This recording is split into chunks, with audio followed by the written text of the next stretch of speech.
ಈ ಹೊತ್ತಿನ ಪ್ರಮುಖ 25 ಸುದ್ದಿಗಳನ್ನು ಕ್ವಿಕ್ ಆಗಿ ನೋಡೋಣ. ನರೇಗಾ ವಿಬಿಜಿ ರಾಮ್ಜಿ ಕಾಯ್ದೆ ಜಟಾಪಟಿ ಜೋರಾಗಿದೆ. ವಿಬಿಜಿ ರಾಮ್ಜಿ ಕಾಯ್ದೆ ವಾಪಸ್ ಪಡೆಯಬೇಕೆಂದು ಆಗ್ರಹಿಸಿ ಇಂದು ಕಾಂಗ್ರೆಸ್ ಲೋಕಭವನ ಚಲೋ ಹಮ್ಮಿಕೊಂಡಿದೆ. ಬೆಂಗಳೂರಿನ ಫ್ರೀಡಂ ಪಾರ್ಕ್ನಿಂದ ಲೋಕಭವನದವರೆಗೂ ಕೂಡ ಚಲೋ ನಡೆಯಲಿದೆ. ಕಾಂಗ್ರೆಸ್ನ ಲೋಕಭವನ ಚಲೋ ಪ್ರತಿಯಾಗಿ ಬಿಜೆಪಿ ಕೂಡ ಪ್ರತಿಭಟನೆ ನಡೆಸಲಿದೆ. ವಿಧಾನಸೌಧ ಆವರಣದಲ್ಲಿರುವ ಮಹಾತ್ಮ ಗಾಂಧಿ ಪ್ರತಿಮೆಯ ಬಳಿ ಧರಣಿ ನಡೆಸಲಿದೆ. ರಾಜ್ಯಪಾಲರಿಗೆ ಅವಮಾನ ಮಾಡಿದವರನ್ನು ಸಸ್ಪೆಂಡ್ ಮಾಡಬೇಕೆಂದು ಆಗ್ರಹಿಸಿ ಧರಣಿ ನಡೆಸಲಾಗುತ್ತದೆ. ಶಿಡ್ಲಘಟ್ಟ ಪೌರಾಯುಕ್ತೆಗೆ ಧಮಕಿ ಹಾಕಿದ್ದ ರಾಜೀವ್ ಗೌಡನನ್ನ ಕೆಲವೇ ನಿಮಿಷಗಳಲ್ಲಿ ಕೋರ್ಟ್ಗೆ ಹಾಜರುಪಡಿಸಲಾಗುತ್ತೆ. ಬೆಳಗ್ಗೆ 11:30ಕ್ಕೆ ಸಿವಿಲ್ ಮತ್ತು ಜೆಎಂಎಫ್ಸಿ ಕೋರ್ಟ್ ಮುಂದೆ ಹಾಜರುಪಡಿಸಲಾಗುತ್ತೆ.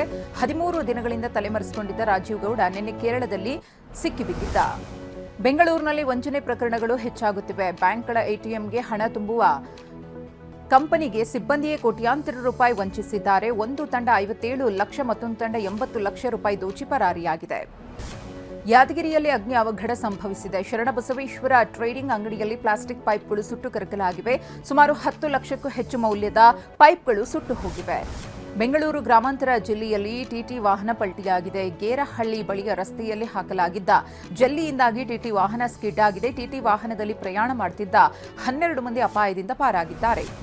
ಮೈಸೂರಿನ ಬೇಕರಿಯಲ್ಲಿ ಜಿರಳೆಗಳ ಓಡಾಟ ವಿಡಿಯೋ ವೈರಲ್ ಆಗಿದೆ. ಉದಯಗಿರಿ ರಸ್ತೆಯಲ್ಲಿರುವ ಬೇಕರಿಯ ಬಿಸ್ಕೆಟ್ ಬಾಕ್ಸ್ನಲ್ಲಿ ಜಿರಳೆಗಳು ಪ್ರತ್ಯಕ್ಷವಾಗಿವೆ. ಜಿರಳೆ ವಿಡಿಯೋ ಮಾಡಿದ ಗ್ರಾಹಕ ಬೇಕರಿಯವರ ಗಮನಕ್ಕೆ ತಂದಿದ್ದಾರೆ.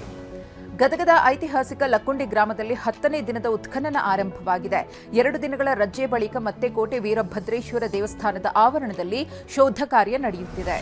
ಗದಗ ಜಿಲ್ಲೆಯ ಬೆಟಗೇರಿಯಲ್ಲಿ ರಾಷ್ಟ್ರಕೂಟರ ಕಾಲದಲ್ಲಿ ವೀರಗಲ್ಲುಗಳು ಪತ್ತೆಯಾಗಿವೆ. ಕಲ್ಲಿನಲ್ಲಿ ಕೆತ್ತನೆ ಮಾಡಿರುವಂತಹ ಅಪರೂಪದ ಬೃಹತ್ ಆಕಾರದ 15 ವೀರಗಲ್ಲುಗಳು ಪತ್ತೆಯಾಗಿವೆ. 9-10ನೇ ಶತಮಾನದಲ್ಲಿ ರಾಷ್ಟ್ರಕೂಟರ ಆಳ್ವಿಕೆಯ ವೇಳೆ ಯುದ್ಧಗಳು ಆಗಿರುವ ಕುರುಹುಗಳು ಪತ್ತೆಯಾಗಿದೆ.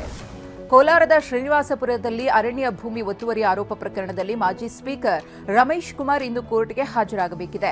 ಸಂಜೆ 4 ಗಂಟೆಗೆ ಪ್ರಾದೇಶಿಕ ಅರಣ್ಯ ಸಂರಕ್ಷಣಾ ಅಧಿಕಾರಿಗಳ ಕೋರ್ಟ್ ಎದುರು ರಮೇಶ್ ಕುಮಾರ್ ಹಾಜರಾಗಲಿದ್ದಾರೆ.